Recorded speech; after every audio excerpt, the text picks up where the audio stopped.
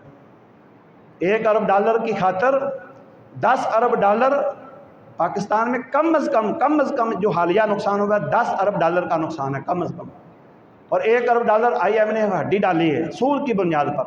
بڑا خوش ہے، بڑے راضی ہیں، ہمیں بیرونی امداد مل گئی ہے۔ اس بیرونی امداد کی وجہ کیا ہے؟ بیرونی امداد کی وجہ یہ ہے کہ تم نے سود پر سارا کاروبار چلایا، سود پر نظام چلایا، اللہ کے قانون کو چیلنج کیا، نہ نماز کا نظام جاری کیا، نہ روزے کا نظام جاری کیا، نہ زکوٰۃ کا نظام جاری کیا، نہ اللہ کی حدوں کو نافذ کیا۔ عدالتیں، تھانے، کچہریاں سب تمہاری وجہ سے آج آباد ہیں۔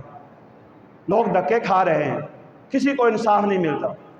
لوگ تھانے کچہری عدالت میں جانا عذاب سمجھتے ہیں۔ کیوں سمجھتے ہیں؟ ان کو پتہ ہے انصاف نہیں ہے، ان کو پتہ ہے یہاں اس کی چلنی ہے جس کے پاس پیسہ ہے۔ اللہ تعالیٰ نے قرآن مجید کے اندر 2 ٹوک اور صاف لفظوں میں بتا دیا ہے کہ یہ تمہاری عیاشیاں اور بدماشیاں، تمہارے ظلم اور فسق و فجور، ان کی وجہ سے عذاب آ رہا ہے۔ اور خاص کر میرے عزیز پیارے مسلمان بھائیوں،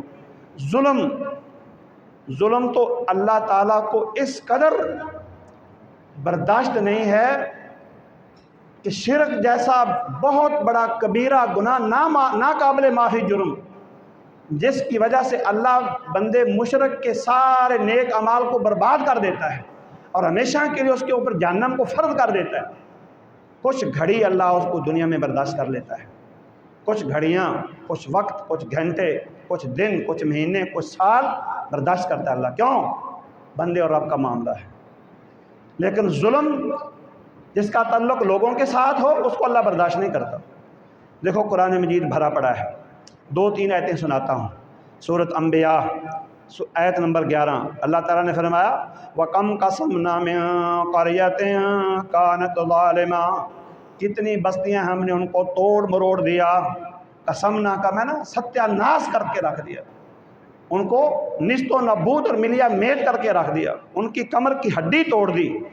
وجہ کیا ہے؟ کان ظالمہ، وہ ظالم لوگ تھے، بستیوں کے اہل، بستیوں کے باشندے، بستیوں کے رہنے والے، شہروں کے لوگ، کچہریوں تھانوں کے ذمہ داران، عدالتوں کے اندر کام کرنے والے، وکیل غلط حوالے دیتے تھے، جج غلط فیصلے کرتے تھے۔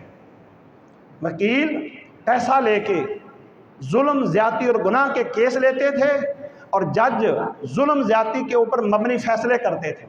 اللہ تعالیٰ نے فرمایا وَأَنشَأْنَا بَعْدَهَا قَوْمًا آخَرِينَ، ان کو ہم نے ڈبو کے ہلاک کر دیا، ان کو ایکسیڈنٹ میں مار دیا، ان کے اوپر بجلی گری، ان کو غرق کر دیا اور ان کی جگہ نئے لوگ لے آئے۔ یہ کوئی مشکل مسئلہ ہے اللہ کے لیے؟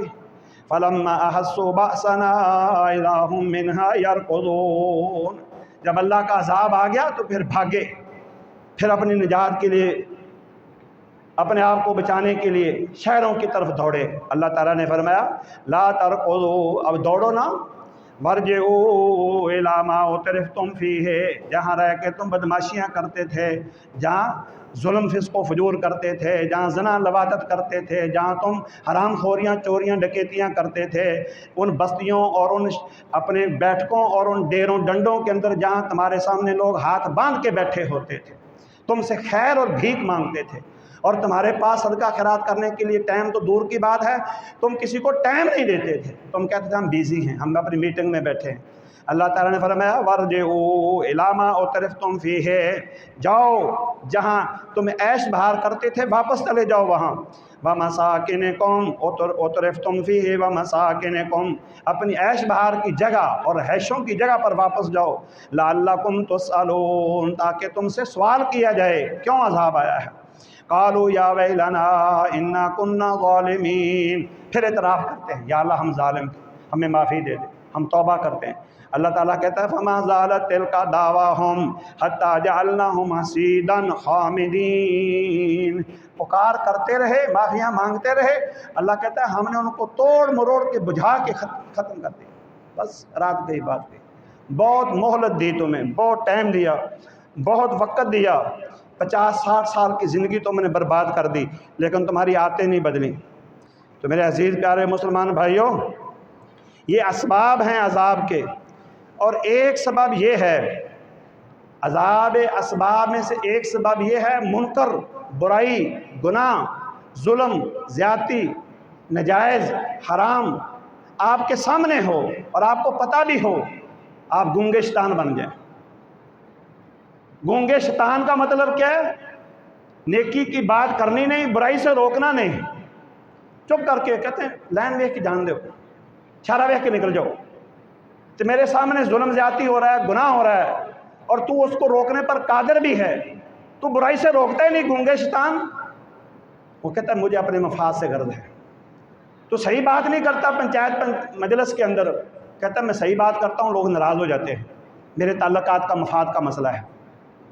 ہاں، تو جج ہے، عدالت لگی ہوئی ہے، تھانہ کچہری ہے، تو وکیل ہے، صحیح دلیل دے۔ کہتا میں نے کیس ہی آرام کا لیا ہوا ہے، 2 لاکھ 3 لاکھ 4 لاکھ میں نے اسے پیسے لیے ہوئے ہیں، میں کیسے صحیح بات کر سکتا ہوں؟ سیدھی بات کو مروڑنا ہے۔ یہی حال ہر جگہ، ہر گھر، ہر معاشرے، ہر سوسائٹی، ہر تھانے کچہری اور عدالت کے اندر ہے۔ کیا برائی، گناہ، ظلم، زیادتی ہمارے سامنے ہو اور ہم گونگے شیطان بن کے بیٹھے رہیں، اور ہم یہ سمجھیں کہ کوئی بات نہیں، میرا الو سیدھا رہنا چاہیے، میرا کام سیدھا رہنا چاہیے۔ تو میرے عزیز، جب آپ برائی سے روکیں گے نہیں، نبی صلی اللہ علیہ وسلم نے فرمایا لَتَأْمُرُنَّ بِالْمَعْرُوفِ وَلَتَنْهُنَّ عَنِ الْمُنْكَرِ، تم ضرور بر ضرور برائی سے روکو اور ضرور بر ضرور نیکی کا حکم دو۔ اگر یہ کام نہیں کرو گے تو ایک وقت ایسا آئے گا اللہ کا عذاب تم کو اپنی لپیٹ میں لے لے گا، اور تم دعائیں کرو گے، تمہاری دعائیں قبول نہیں ہوں گی۔ تم اپنی بیوی کو پردہ نہیں کرا سکتے، تم اپنے بیٹے کو داڑھی نہیں رکھوا سکتے، تم تو خود مجرم ہو، تم نے تو خود نہیں رکھی، تم تو خود مجرم ہو، تم نمازی نہیں بن سکتے، تم تو اپنے اہل و عیال کو کیسے نمازی بناؤ گے؟ تمہارے سامنے بے نماز بیٹھے ہیں، سگریٹ نوشی کرتے ہیں، تمہارے سامنے ظلم زیادتیاں، گناہ اور حرام کے کام ہوتے ہیں، تمہارے گھر کے اندر گندا پلید میڈیا داخل ہے، تمہاری اولاد اس کے اندر اس کو جرم کے طور پر اختیار کرتی ہے، تم دیکھتے ہیں نوجوان دیکھیے جہادی صاحب اجے چھوڑ چھرکڑ ہے، چھوڑ چھرکڑ کی وجہ سے عذاب آ جائے گا، پھر دیکھا جائے گا۔ چھوڑ چھرکڑ کی وجہ سے جو بدماشی عیاشی ہو رہی ہے، اس کی وجہ سے جب عذاب آئے گا نا، پھر تمہیں پتہ چلے گا۔ نبی صلی اللہ علیہ وسلم نے فرمایا، بخاری مسلم میں حدیث ہے، بخاری کے اندر ہے، حضرت زینب بنت جحش رضی اللہ تعالی عنہ، وہ کہتی، حضرت زینب رضی اللہ تعالی نبی صلی اللہ علیہ وسلم کی نواسی، وہ کہتی ہیں، زینب نبی صلی اللہ علیہ وسلم کی بیٹی، وہ کہتی ہیں آپ ایک دن گھبراہٹ اور پریشانی کے عالم میں آئے گھر میں، آپ نے فرمایا لا الہ الا اللہ ویل للعرب، اللہ کے علاوہ کوئی سچا داتا اور معبود نہیں ہے، عرب کی ہلاکت، تباہی، موت بڑی قریب آ چکی ہے۔ یاجوج ماجوج نے اس دیوار کو چاٹ چاٹ کے اتنا کمزور، اتنا ہلکا، اتنا سوراخ بنا لیا ہے، وہ باہر آنے کے لیے یعنی تیار ہیں، وقت بہت تھوڑا رہ گیا ہے۔ تو زینب رضی اللہ تعالیٰ عنہ نے گزارش کی پھر ہم نہلکنا، ہم مر جائیں گے، ہم ہلاک ہو جائیں گے، فینا الصالحون، ہمارے درمیان نیکوکار نیک لوگ۔ فرمایا ہاں زینب، مسئلہ یہ ہے جب ہمارے درمیان نیک لوگ بھی ہوں گے، اذا کثر الخبث، جب خباثت عام ہو جائے، بیماری عیاشی بدماشی عام ہو جائے، پھر نیک لوگ بھی موجود ہوں، پھر بھی اللہ کا عذاب آ جاتا ہے۔ اذا کثر الخبث، جب بیماری عام ہو جائے۔ بیماری عام ہے، کیا بیماری عام ہے؟ نبی صلی اللہ علیہ وسلم کی ایک حدیث سن لو تاکہ اندازہ ہو جائے بیماری کون سی عام ہے۔ یہ بخاری کی حدیث ہے اور مشہور حدیث ہے، آپ سنتے رہتے ہیں، میں پھر اس کو دہرا دیتا ہوں۔ آپ نے فرمایا اجتنبوا سبع الموبقات، لوگوں 7 مہلک، ایمان لیوا اور اس کی وجہ سے جان لیوا، جب ایمان جائے گا جان بھی جائے گی، اللہ کا عذاب آ جائے گا، ان گناہوں سے بچ جاؤ۔ وہ گناہ کیا ہے؟ صحابہ نے کہا اللہ کے رسول ما ہننا، قال شرک باللہ، اللہ کے ساتھ شرک کرنا۔ پاکستان کا کوئی شہر ایسا نہیں جہاں مزار نہ ہو، اور کوئی مزار ایسا نہیں جہاں اللہ کی بغاوت نہ ہوتی ہو۔ دن رات نظر و نیاز چڑھاوے، دن رات ملنگ بیٹھے ہیں اللہ کی بغاوت کرنے کروانے پر، وہاں زنا بدماشیاں اور گناہ وہ الگ گناہ ہے، اور اللہ کے نظام قانون کو، توحید کو چیلنج کر کے غیر اللہ کو سجدے، غیر اللہ کے نظر نیاز، غیر اللہ کے نام پر چڑھاوے، غیر اللہ کی طواف اور قبروں کو سجدہ، وہ ہمارے سامنے ہوتا ہے۔ اور سرپرستی کون کرتی ہے؟ گورنمنٹ۔ سرپرستی کون کرتی ہے؟ گورنمنٹ۔ ترویج، نشر و اشاعت دینے والی گورنمنٹ۔ اور سحر اور جادو دن رات عام، گورنمنٹ خود جادو کے سہارے چلتی ہے۔ گورنمنٹ کے مرکزی بندے وہ خود پیروں فقیروں کو مارنے والے، ان کے پاس جانے والے، تویز گنڈے کروانے والے ان کے پاس جاتے ہیں۔ وقتل النفس التی حرم اللہ الا بالحق، دن رات قتل و غارت ہے، دن رات خون بہہ رہا ہے، دن رات بدماشیاں ہو رہی ہیں، عدالتیں، تھانے کچہریاں کیوں آباد ہیں؟ اسی جرائم کی وجہ سے۔ کسی کو انصاف نہیں ملنا، دن رات خون بہہ رہا ہے۔ اتنے جرائم ہیں پاکستان میں جتنے ایک رات کے اندر یا ایک دن کے اندر ہوتے ہیں سعودی عرب میں پورے سال میں نہیں ہوتے۔ کیوں؟ وہاں اللہ کا قانون نافذ ہے۔ چلو 100% نہیں تو اللہ کی حدیں اور اللہ کا نظام نافذ ہے۔ عزتیں جاننے لوگوں کی سیف اور محفوظ ہیں۔ اکل الربا، سود اللہ فَإِن لَمْ تَفْعَلُوا فَأْذَنُوا بِحَرْبٍ مِّنَ اللَّهِ وَرَسُولِهِ، اگر سود نہیں چھوڑو گے تو اللہ سے جنگ کرنے کے لیے تیار ہو جاؤ۔ ملک سود کی وجہ سے ڈوب گیا ہے، آپ نے دیکھ لیا ڈوب گیا ہے۔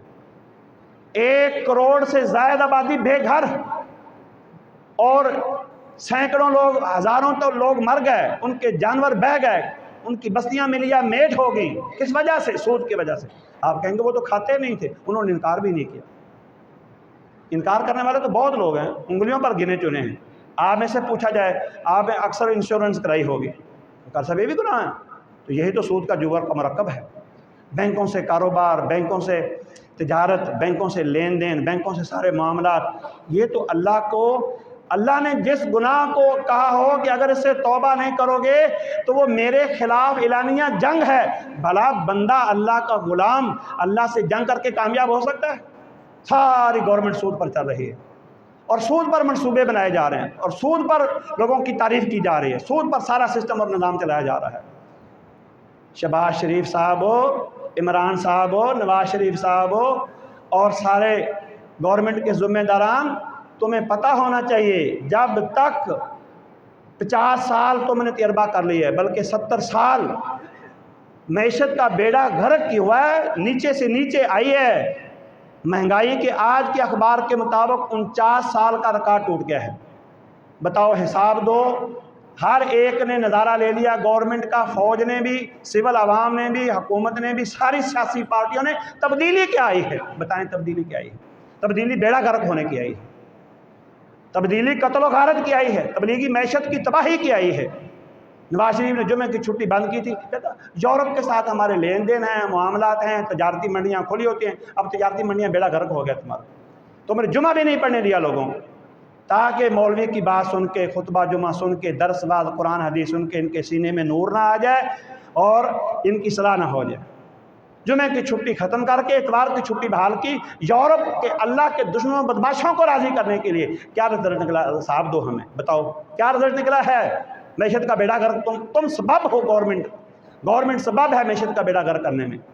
آپ کہیں گے یار دنیا میں کسی جگہ سود نہیں بھی ہے؟ ہاں، تمہارے پڑوس میں افغانستان ہے، پڑوس میں افغانستان زندہ ہیں، کھا رہے ہیں، پی رہے ہیں، کسی سے بھیک نہیں مانگتے، نہ دنیا بھر سے انہوں نے کسی کا قرضہ دینا ہے، نہ ان کا سود پر لین دین ہے، نظام چل رہا ہے۔ کل مر جانا ہے، قبر میں حساب کتاب شروع ہو جانا ہے، تم بھی توبہ کر لو۔ تم نے بگاڑ کے رکھ دیا، فساد برپا کر دیا۔ میرے عزیز پیارے بھائیوں، گناہ یہ اسباب ہیں ہماری معیشت کو تباہ کرنے کے، اور ان گناہوں میں سب سے بڑا گناہ اللہ تعالیٰ کے ساتھ جنگ اعلانیہ سود ہے، اور بھی بہت سارا مواد ہے۔ میں آخری بات کر دیتا ہوں، یہ عذاب اللہ تعالیٰ کیوں بھیج رہا ہے؟ ظہر الفساد فی البر والبحر بما کسبت ایدی الناس لیذیقہم بعض الذی عملوا لعلہم یرجعون۔ عذاب اس لیے آئے ہیں تاکہ سیدھے ہو جاؤ۔ جھٹکا لگاتا ہے اللہ، جھٹکا، کچھ لوگوں کو مار کے، کچھ کو غرق کر کے، کچھ کو تباہ و برباد کر کے، کچھ کے گھر ختم کر کے، کچھ کے جانور مار کے اللہ تعالیٰ تم کو پیغام دے رہا ہے سیدھے ہو جاؤ۔ اللہ ظالم نہیں ہے، قرآن میں جگہ جگہ لکھا ہے وَمَا ظَلَمْنَاهُمْ وَلَٰكِنْ ظلموا انفسہم، وہ لوگ خود ظالم ہیں، اپنی جانوں پر خود ظلم کرتے ہیں۔ جی اللہ تعالیٰ کہتا ہے وَلَنُذِيقَنَّهُم مِّنَ الْعَذَابِ الْأَدْنَىٰ دُونَ الْعَذَابِ الْأَكْبَرِ لَعَلَّهُمْ يَرْجِعُونَ، ہم ضرور چھوٹے چھوٹے عذاب کے جھٹکے لگائیں گے۔ کس لیے؟ بڑے عذاب قیامت سے پہلے، دوزخ کے عذاب سے پہلے، محشر کے سختی سے پہلے۔ کیوں؟ لَعَلَّهُمْ يَرْجِعُونَ، تاکہ لوگ سیدھے ہو جائیں، توبہ کر لیں، معافی مانگ لیں، اصلاح کر لیں۔ صرف ایک قوم کا اللہ نے تذکرہ کیا قرآن مجید کے اندر، اس قوم کے اوپر عذاب آ رہا تھا اور انہوں نے اللہ تعالیٰ سے توبہ کر لی، معافی مانگ لی، سیدھے ہو گئے، اللہ تعالیٰ نے بھی معاف کر دیا۔ اس کا مطلب ہے اللہ تعالیٰ سے جب بھی توبہ کر لی جائے، معافی مانگ لی، اللہ اسی وقت ہی معاف کر دیتا ہے۔ یونس علیہ السلام کی قوم پر عذاب آ گیا تھا ان کے جرائم کی وجہ سے، لیکن انہوں نے معافی مانگ لی، آیا ہوا عذاب ٹل گیا۔ فَلَوْلَا كَانَتْ قَرْيَةٌ آمَنَتْ فَنَفَعَهَا إِيمَانُهَا إِلَّا قَوْمَ يُونُسَ، کسی قوم کو ایمان نفع نہیں دیتا کہ جب عذاب آ جائے، سوائے یونس علیہ السلام، گڑ گڑا کے رو کے توبہ کر رہی، انہوں نے معافی مانگ لی۔ لما آمنوا، جب وہ ایمان لے آئے تو کیا کیا ہم نے؟ کشفنا عنہم عذاب الخزي فی الحیات الدنیا ومتعناہم الی حین، پھر ہم نے ان کو عذاب ٹال دیا اور ایک مخصوص مدت تک ان کو لمٹ دے دی نیکی توبہ کرنے کی مزید۔ تو توبہ کر لو، معافی مانگ لو۔ میرے عزیز پیارے مسلمان بھائیوں، ابھی اصلاح کا وقت ہے۔ ان لوگوں کے لیے پیغام ہے جو زندہ ہیں، وہ مردوں کو دیکھ کے، عذاب والی قوموں جگہوں کو دیکھ کے اپنے حالات کو درست کر لیں۔ جب آپ اصلاح کرنے والے بن جائیں گے تو اللہ تعالیٰ عذاب کو ٹال دے گا۔ اصلاح کرنے والے اپنی اولاد کی، اپنی بیوی کی، رشتہ داروں کی، اپنے متحد لوگوں کی، اپنے تعلقات والوں کی، جہاں تک تمہارے پیغام رسائی ہے، جہاں تک تمہاری بات سنی جاتی ہے، سمجھی جاتی ہے، وہاں تک پیغام دے دو، ذمہ داری ادا کر دو۔ قرآن مجید میں ہے وَمَا كَانَ رَبُّكَ لِيُهْلِكَ الْقُرَىٰ بِظُلْمٍ وَأَهْلُهَا مُصْلِحُونَ، جب لوگ اصلاح کرنے والے ہوں تو اللہ تعالیٰ کسی قوم کے اوپر عذاب نہیں لاتا۔ یہاں تو سارے بدماش ہیں، ساری گورنمنٹ سود پر اور ساری پبلک کو پھانسی اور جانی پر لگا دیا ہے۔ گند پلید میڈیا دکھا کے ہماری نسل کو برباد کر دیا انہوں نے۔ تعلیم کا بیڑا غرق، معیشت کا بیڑا غرق، مساجد برباد، مدارس برباد، ٹیکس لگا کے حدیث میں آتا ہے کہ جب تم بدماشیاں یاشیاں کرو گے، ظلم فسق و فجور کرو گے تو بادشاہ تمہارے اوپر ٹیکس لگا کے تمہارے ہاتھوں میں جو کمائی ہوگی ساری کھینچ لیں گے۔ یہ حدیث کے اندر موجود ہے، لمبی حدیث ہے، وقت نہیں ہے میں اس کو ذکر کر سکوں، لیکن خلاصہ میں نے آپ کو بتا دیا ہے۔ اللہ تعالیٰ سے دعا ہے کہ اللہ تعالیٰ ہمارے حالات کو درست فرما دے اور ہمیں توبہ کی توفیق نصیب فرما دے۔ اور اگر گورنمنٹ سیدھی نہیں ہوتی تو آپ اپنے آپ کو تو سیدھا کر لیں نا۔ آپ تو مسلمان ہیں، آپ سے تو محاسبہ ہونا ہے، آپ سے سوال ہونا ہے، مواخذہ ہونا ہے، سوال کیا جانا ہے۔ کس کا؟ توحید کا، رزق حلال کا، نماز کا، اولاد کا اور اہل و عیال کا، بیوی بچوں کا۔ قرآن نے فرمایا وَأَنذِرْ عَشِيرَتَكَ الْأَقْرَبِينَ، تم اپنے آپ کو جہنم سے بچا لو، اپنے عزیز و اقارب کو ڈرا دو، تم خود درست ہو جاؤ۔ چلو جہاں تک تمہارا بس چلتا ہے، تم اپنی شکلوں کو، اپنے لباس کو، اپنی وضاقتہ کو، اپنے گھر بار کو، اپنی معیشت کو اور اپنے سوشل میڈیا کو پاک صاف درست کر لو اور پکے نمازی بن جاؤ اور شکل و صورت محمدی اختیار کر لو، لباس میں محمدی بن جاؤ، پھر اللہ تعالیٰ کا عذاب ٹل جائے گا۔ تم سود نہیں کھاتے، تم جج نہیں ہو، تم جنرل کرنل نہیں ہو، تم بیوروکریٹ اسٹیبلشمنٹ نہیں ہو، تم بڑے عہدے دار نہیں ہو، تم تو لیبر عام طبقے کے لوگ ہو۔ تمہارے اوپر جو اللہ نے فرض قرار دیا تم اس کو سیدھا کر لو، تم اسی کے بارے میں سوال ہونا۔ جتنا عہدہ، جتنی ذمہ داری، جتنا منصب بڑا ہوگا اتنا سوال ذمہ داری بڑھ جائے گی، اتنا مواخذہ شدید ہوگا، حساب کتاب بڑا ہوگا۔ جس کے پاس چھوٹی ذمہ داری ہو اس کے مطابق سوال ہوگا، جس کے پاس بڑی ذمہ داری اس کے مطابق سوال ہوگا۔ تو اپنی ذمہ داری کا خیال کرو۔ اللہ تعالیٰ عمل کرنے کی توفیق نصیب فرمائے۔ وآخر دعوانا ان الحمد للہ رب العالمین۔